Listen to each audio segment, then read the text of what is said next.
नमस्कार दोस्तों, आज एक वीडियो मैंने बनाई थी शनि के दान के ऊपर कि शनि का दान जो है वो किन लोगों को अपने जीवन में नहीं करना चाहिए।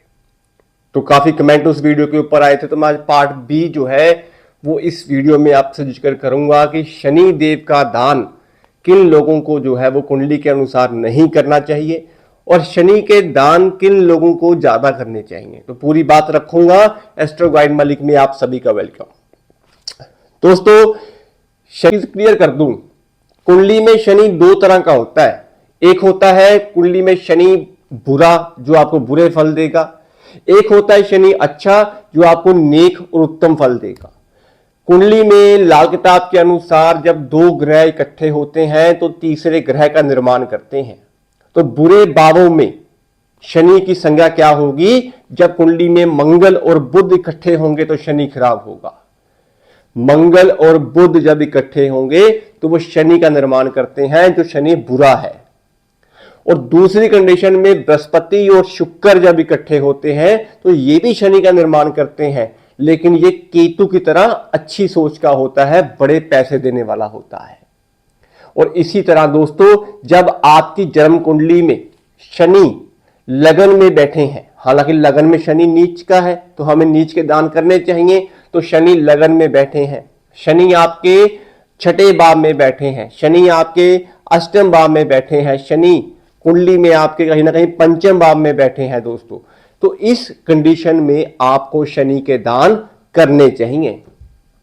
काले मां, काले उड़द, सरसों का तेल, शनि मंदिर में जाके दिया जलाना, जितना आप करोगे आपको नेक और उत्तम फल मिलेंगे, क्योंकि शनि आपकी कुंडली में खराब है, जो मंगल और बुध की संज्ञा लेके बैठा हुआ है और आपके कहीं ना कहीं आर्थिक, मानसिक, शारीरिक तीनों कष्ट आपको देता है। जब लगन में शनि बैठते हैं दोस्तों तो ऐसे जातकों का मकान बिक जाता है। मकान के ऊपर अगर वो लोन ले ले तो वो लोन उतरता नहीं है, प्रॉपर्टी जो है वो प्लेज हो जाती है।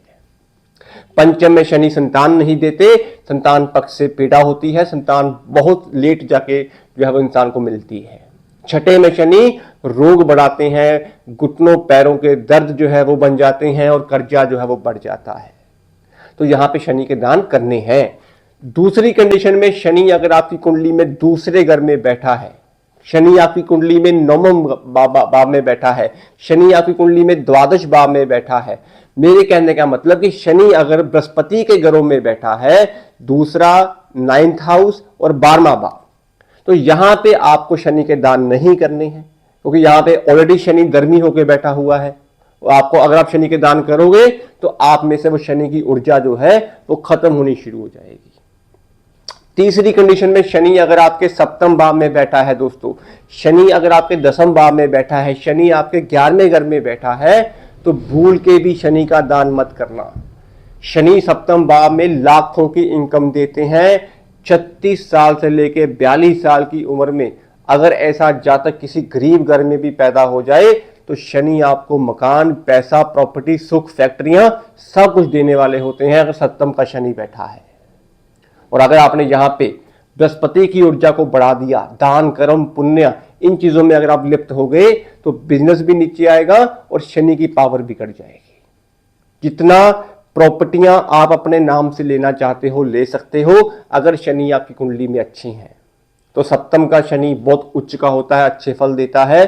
दसम भाव का 11वें घर का शनि खुद की राशि का मालिक होता है, तो दान भूल के भी नहीं करनी। ऐसा नहीं होता कि आपके जीवन में समस्याएं बढ़ चुकी हैं, जी हम तो दान कर करके अच्छा फल ले लेंगे, बट ऐसा होता नहीं है दोस्तों। मैं आपको बता दूं, तो किसी के पीछे अगर आप ये सोच रहे हो कि शनि के डैया में, शनि की साढ़ शक्ति में हम दान कर लेंगे तो हमें नेक फल मिलने शुरू हो जाएंगे, ये आपकी सोच जो है वो गलत है।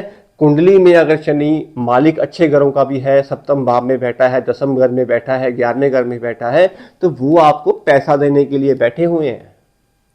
और अगर आप दान करते रहोगे, बृहस्पति की ऊर्जा को बढ़ाते चले जाओगे, तो बृहस्पति और शुक्र जो शनि बनते हैं तो उसमें से शुक्र खत्म हो जाएगा, बृहस्पति और शनि रह जाएंगे। और बृहस्पति शनि क्या है? धर्म कर्म की युति, फकीर की तरह बोला गया है। तो दोस्तों, शनि के दान करो, लेकिन अगर शनि खराब है, अगर शनि अच्छा है, कुंडली में अच्छे घरों में बैठा हुआ है, तो दान भूल के भी नहीं करने हैं, तभी आपको इसके अच्छे और नेक फल मिल सकते हैं।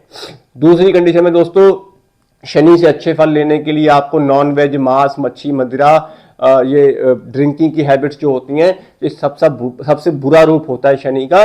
तो इन चीज़ों का सेवन जो है आपको बंद करना चाहिए। अगर आपका मकान नहीं बन रहा है, मकान बिक चुका है, या आपके ऊपर लोन बढ़ चुका है, आर्थिक, मानसिक, शारीरिक तीनों कष्ट आपके ऊपर चल रहे हैं, तो भाई नॉनवेज, मांस, मदिरा, इन चीज़ों का सेवन मत करना, क्योंकि ये चीज़ें जो होती हैं ये बुध की कैटेगरी में आती हैं, जो जुबान का चस्का होता है।